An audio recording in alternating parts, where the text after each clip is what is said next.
Patuloy po tayong tumatanggap ng mga tawag mula sa inyo pong aming mga viewers. Ang ilan po sa mga celebrities ng ABC5 mula sa TV show na Loco Moco at ano pa ba yung isa nating kasama rito?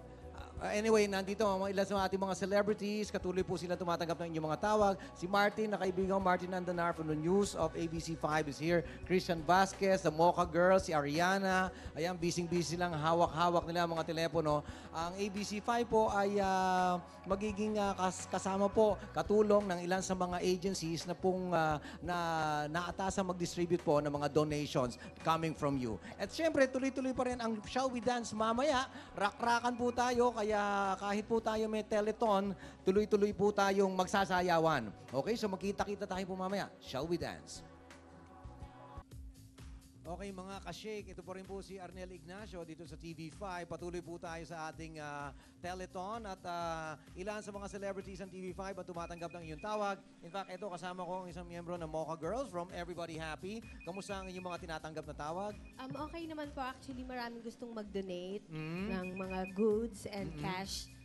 Sana po mag-donate pa kayo ng mag-donate para sa mga victims. Okay. O kasi alam nyo, kahit po naman kahit naman po ang bagyo parang tipong humihina, hindi po tumatamlay ang pangangailangan ng ilan sa mga biktima ng mga nakaraang sakuna. So sana po wag ho tayong magpadala sa paglamlam ng emosyon.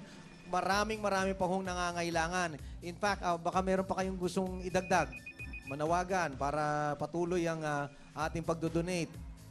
Yes, nananawagan po kami. Doon sa mga tumatawag din po, na concerned po doon sa mga kababayan din nila. Salamat po sa mga tawag nyo. Tsaka meron pong tumawag na nakakatanggap daw po sila ng mga donation, pero hindi daw po nila kailangan dahil po hindi daw po sila ganun nasalanta. So, yung hiningi po nila yung mga nagbibigay daw po, na ibigay na lang sa mga mas nangangailangan. Okay, thank you. So in fact, in connection with what you mentioned, no, up to now po yung Barangay Doña Pepeng, San Mateo ay hindi pa rin po nakakatanggap ng tulong. Diyan lang po yan sa paglampas ng tulay ng San Mateo, pakanan, papuntang Marikina. Diyan sa Ampid 2 ang tawag diyan. And marami pa po mga malapit-lapit na lugar dito, kahit dito sa Quezon City, sa Novaliches, in fact, dyan sa Santa Lucia, hindi pa po nakakatanggap ng tulong. So, sana po kami po ay patuloy na humingi sa inyo po ng tulong para po ibigay ng TV5 sa Gawad Kalina. Again, this is Arnel Ignacio for TV5. Ka-shake nyo po. Balik po tayo sa Everybody Happy.